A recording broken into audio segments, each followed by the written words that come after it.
Museveni has issued a public apology to Kenya, asking forgiveness for tweets by his son, MUHOOZI Kainerugaba. The tweets on Monday joked about Uganda invading Kenya, but Museveni promoted his son from lieutenant to general while removing him as commander of the Army's land forces, saying he has made a number of positive contributions. Halima Athumani reports from Kampala, Uganda. In a statement Wednesday, Ugandan President Museveni apologized for what he called meddling in the affairs of brother Kenya. The statement reads in part, "I ask our Kenyan brothers and sisters to forgive us for tweets sent by General MUHOOZI, former commander of land forces here, regarding the election matters in that great country." Museveni said it is not right for public officers, be they civilian or military, to comment or interfere in any way in the internal affairs of brother countries. He said such discussions should be handled by the peer review mechanism of the African Union and not in public comments. On Monday, Kainerugaba joked on Twitter about Uganda invading Kenya. One tweet said, "It wouldn't take us, my army and me, 2 weeks to capture Nairobi." This was quickly followed with, "Haha, I love my Kenyan relatives. Constitution, rule of law, you must be joking. For us, there is only the revolution, and you'll soon learn about it." The Ministry of Foreign Affairs responded Tuesday with a statement reiterating its commitment to good neighborliness, peaceful coexistence and cooperation with Kenya. In May, Gawaya Tegule, a lawyer, filed a constitutional court petition challenging Kainerugaba regarding his politicized social media tweets. Tegule asked the court to charge Kainerugaba with treason and said the first son's tweets on regional affairs are hard to fathom. We are seeing him behave like a little goat that has cut its tether and just running around, generally eating all the neighbors' crops, stepping on the neighbors' shoes, upsetting neighbors' saucepans, and then he expects to be applauded for that. So, with all respect, this is a boy who needs to be mentored. He needs to be advised. He needs to be reined in. Museveni explained that while Kainerugaba's mistake is one aspect where his son has acted negatively as a public officer, he has many other positive contributions. However, Christophe Taiteka, a professor at the University of Antwerp on governance and conflict in Central Africa, argues that Kainerugaba's promotion to the rank of general could be seen coming. He cites instances early this year when the army was put on high alert and Museveni held a meeting with the top army brass. Later in July, the army distanced itself from tweets by Kainerugaba that supported the Tigray People's Liberation Front in Ethiopia, saying the tweets were not an official position of the Uganda People's Defense Forces. Taiteka says Kainerugaba's promotion to general raises questions about what his father, Museveni, could potentially be preparing him for outside of the military. Does it mean more power or less power for the first son? As commander of the land forces, he did hold a lot of actual military power. Is it a move by his father, the president, to take him away from that military power? Or is it a way to transition him to more civilian responsibilities and hence prepare him for a presidential bid? Kainerugaba, at the age of 48, is now the youngest general in Uganda. Most of those who are ranked as generals fought with Museveni in the 1986 Bush War that brought him to power. Calls to Kainerugaba and his personal assistant went unanswered. But in relation to Kenya, Kainerugaba indicated in one of his tweets that he had met with his father and he indicated some changes would be coming after he scared Kenyans on Twitter. National Unity Platform leader Robert Chagulanyi responded to Museveni's apology by demanding he apologize to what he called countless Ugandans abducted and tortured with reckless abandon, and he questioned whether they would ever get justice. Halima Athumani for VOA News, Kampala, Uganda. Campaigning for Lesotho's October 7 parliamentary elections ended yesterday, Wednesday. There are 48 political parties and 2,560 candidates, of which 660 are women, according to the Independent Electoral Commission. The country has been troubled by political instability for years because of the frequent changes of government. Matabani Letizia is the candidate for the Hope Party, who wants to be the first female prime minister of the Mountain Kingdom. She says it is challenging for a woman to run for office in Lesotho for several reasons, including lack of finances and because Basotho still do not believe that women who do almost everything in their respective households have the same capacity as men to be prime ministers.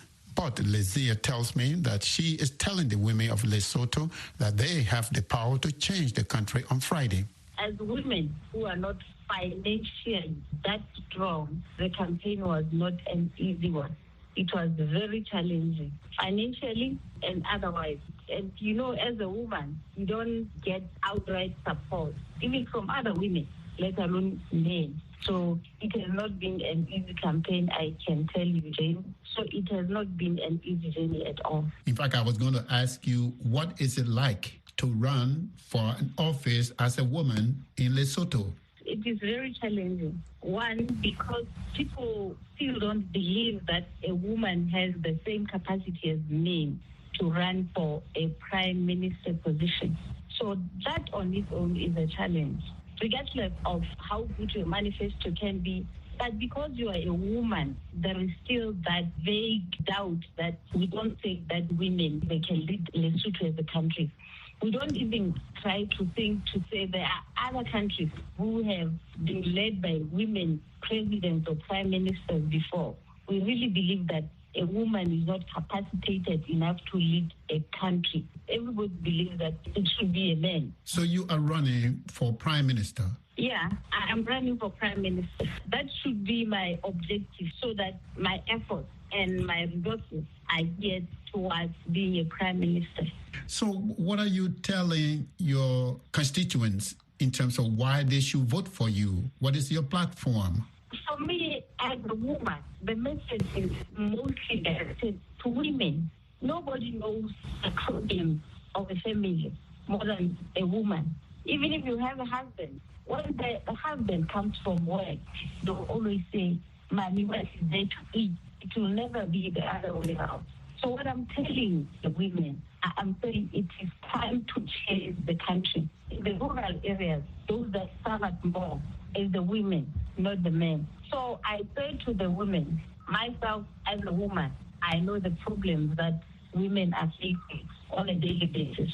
We see escalation of crime, abuse of women, abuse of children, abuse of the elderly. All perpetrators most times are men, and there's no legislation to protect women, children, and the vulnerable groups. A woman understands more those problems than a man. So I believe that it is time that Lesotho has a woman prime minister. As you mentioned, there are so many ills in the society. What do you think about the issue of corruption? One of those ills is corruption, because we've had leaders who cannot honestly tackle the issue of corruption. So if we leave it like it is now, we will never get to where this country will see real economic growth in the near future. There's all the tools, but it is the will of the leader to implement and make sure that they empower the relevant institutions and give them their needed freedom to do the work. If you had to make one reform in Lesotho, what would you want to change? My number one priority would be the political reform and the public service. It is because for me, there is no separation of power between the National Assembly and Cabinet. If we separate the powers between the National Assembly and Cabinet and professionalize Cabinet so that Cabinet members do not come from the National Assembly. Thank you so much. It's been a pleasure speaking with you, and I want to wish you good luck. Thank you very much. Have a good day. That was Machabani Lepani Litzia, a candidate for parliament for the Hope Party with hopes to be the next prime minister of Lesotho.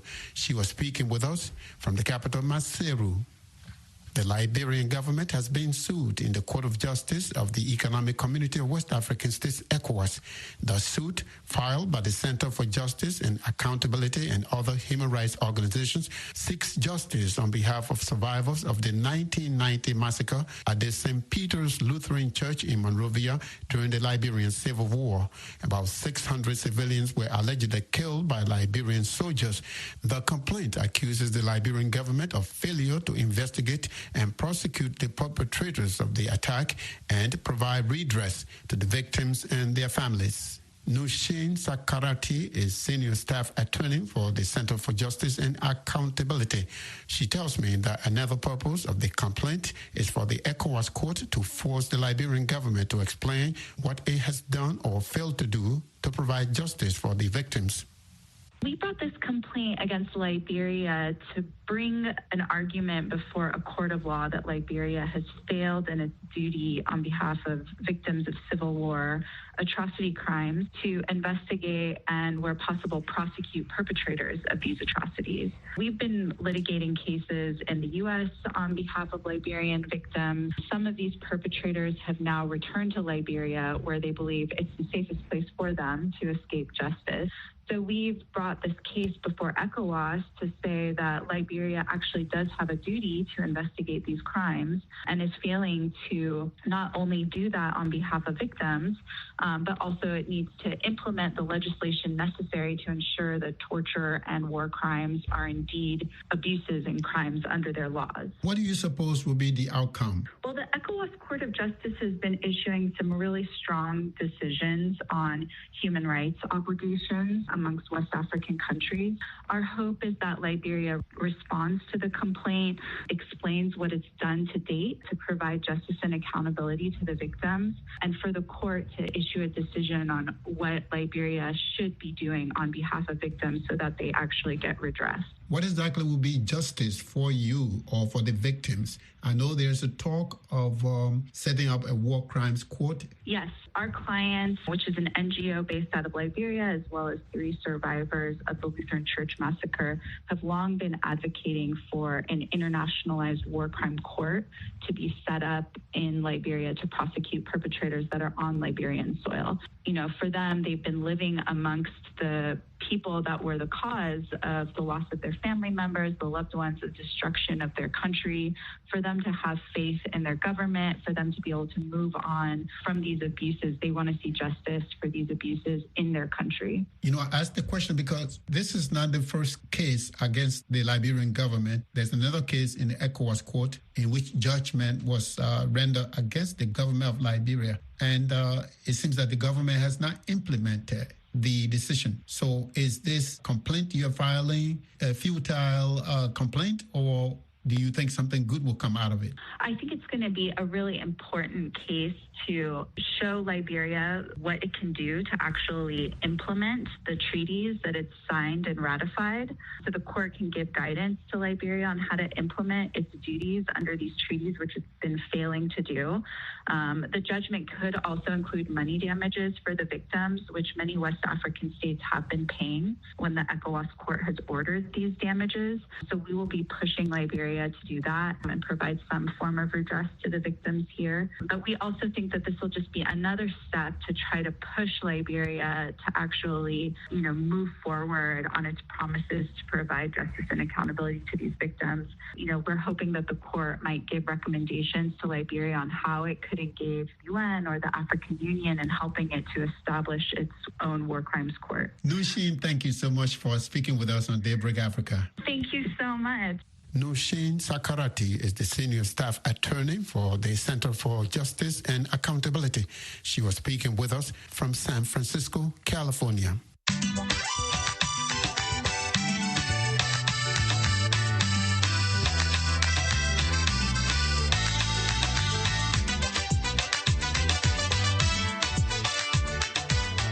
Listening to Daybreak Africa on the Voice of America. I'm James Butty in Washington. Today is Thursday, October 6th. For more Africa news and features, visit our website at voaafrica.com. Connect with us on all social media platforms. We are on Facebook, Twitter, and Instagram.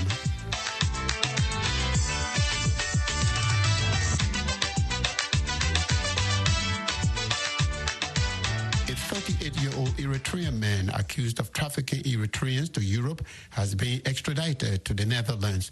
Reuters says the suspect, whose name has not been released, is accused of trafficking between 2014 and 2020. Dutch prosecutors say that along the way, victims were beaten, tortured, and raped while being held in camps in Libya. Authorities say traffickers also blackmailed Eritrean families in the Netherlands to allow their imprisoned relatives to travel, though many did not survive the crossing into Europe. The government of Malawi has unveiled a 6-point national cholera response plan to eradicate the outbreak with 60 days, which has so far killed over 100 people. The country's health minister says the plan should help eliminate all cases before the start of the rainy season, which starts in 2 months. Lamek Masina reports from Blantyre. Minister of Health Kumbizeka Ndodo Chiponda announced the revised plan on Tuesday during a joint press conference with the country representative of the World Health Organization, Dr. Kimambo Nema Losbamaira. The move is in response to an upsurge of cholera, which has so far spread to 22 of the country's 28 districts, killing 110 people. Chiponda says the plan mainly focuses on strengthening coordination among various national health committees. So we're saying we have to strengthen coordination both at national level, but most importantly at the district level, because cholera patients, most of them are found in the rural areas where the risks are very high because of unavailability of good water, but also low coverage where you have a latrine. Cholera is an acute diarrheal infection caused by ingesting food or water contaminated with bacteria. The disease affects both children and adults, and if untreated, can kill within hours. Statistics from the Public Health Institute of Malawi shows that as of Tuesday, the country registered 87 new cases for a total number of 3,891. Malawi usually registers cholera infections during the rainy season, but for the past 2 years, the country has registered no cases of the disease. However, this year, cases started rising during the dry season. Authorities say it is a result of a tropical storm Anna and cyclone Gombe, which washed away water, sanitation, and hygiene facilities in people's homes. One of the contributing factors for the cholera outbreak, it was the cyclones which really destroyed many of the wash facilities in the lower Shire. Wash facilities, it meant that people didn't have safe water, but also some of the latrines were destroyed because of the cyclones. However, Chiponda says to implement the plan, the government needs about $20.6 million to help contain the disease within 60 days before the onset of rains. She, however, says the country has sourced only about $6 million of the needed amount, appealing for help from well-wishers and development partners for the remaining amount. The country representative for the WHO, Dr. Kimambo Nema Rusbamaira, says the WHO has currently sourced about 2 million doses of cholera vaccine to help Malawi fight the outbreak. I just want to reiterate that our commitment is there. We are highly committed, and we see this as a key responsibility from our side to work with the government until we are able to bring this outbreak under control. In May, the Malawi government and the WHO rolled out a vaccination campaign to help stop an outbreak of cholera, targeting nearly 4 million people in the hardest hit districts. Lamek Masina for VOA News in Blantyre, Malawi. The High Court in Rwanda's capital, Kigali, on Wednesday acquitted 3 journalists who have been in jail for close to 4 years for charges that include spreading false information to create hostile international opinion against Rwanda. Eugene Uwimana has details. National prosecutors were requesting a 22-year jail term for the 3 journalists from Iwachu, a local YouTube-based television site. Wednesday marked the end of their trial, which began in 2018. Their lawyer, Jean-Paul Ibambe, says the court's verdict was fair, but it took a long time. He says the journalists were just doing their job. He says that he's amazed by the verdict because the prosecution was pushing for 22 years. But this shows that Rwandan courts are independent and have been able to see that his clients are innocent and that they were just doing their job, which is to inform their audience. The 3 journalists are Damascene Mutuyimana, Shadrach Niyonsenga, and Jean-Baptiste Nshimiyimana. Many international organizations, including the Committee to Protect Journalists, released the calls for the release of the reporters, citing that the imprisonment would stifle journalism and violate freedom of expression. They were alleged to have committed 3 crimes: spreading false information to create hostile international opinion against Rwanda, publishing unoriginal statements or pictures, and inciting insurrection. Rwanda's penal code states that if convicted, the journalist could be jailed up to 15 years. Eugene Uwimana for VOA News, Kigali, Rwanda. While Africa is seeing a drop in the rate of rhinoceros poaching, Namibian wildlife authorities say they are seeing a surge in rhino killings in the southern African country. Conservationists say poachers seeking rhino horns for Asian markets are targeting Namibia's commercial farms. Vitalio Angula reports from Windhoek. Save the Rhino Trust CEO, Simpson Urikop, says there are reports that syndicates of rhino poachers from South Africa are operating in Namibia. He says poaching cases are rising, especially in Etosha National Park and commercial farms. It's a problem. The only thing I can say is we have to take more hands with the communities that's in the areas, do more of a awareness. Salmon Vermaak, who heads an anti-poaching group called Namibia Wildlife Protection, says the group has received 2 rhino poaching reports in the last 4 months.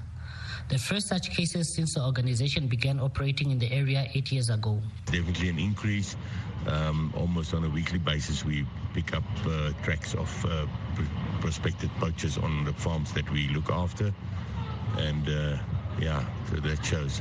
I think the figures that the Ministry of Environment and Tourism has also shows clearly what the increases are. There are definitely syndicates operating from here, between here and South Africa, between Namibia and South Africa. We are not very involved in the intelligence and the infiltration of syndicates. We are mostly involved in the protection of the rhinos on the ground. The Ministry of Environment, Tourism and Forestry spokesperson Romeo Munyunda says recent statistics show a surge in poaching, although the latest figures are still being verified. So far this year, Namibia has reported 48 poached rhinos, compared to 43 in 2021 and 40 in 2020. Muyunda also welcomed the recent conviction of preacher Jackson Babi, who is also described as a self-proclaimed prophet in documents from the Gabobes Magistrate Court. Namibia is home to the largest black rhino population in the world. Recent statistics given to VOA show an increase in rhino poaching incidents in general, with 48 rhinos poached so far this year. Vitalio Angula reports for VOA News, Windhoek, Namibia. And that's it for this Thursday, October 6th edition of Daybreak Africa. We thank you for being our guest this morning. I'm James Butte in Washington saying, have a great day and be safe whatever you do.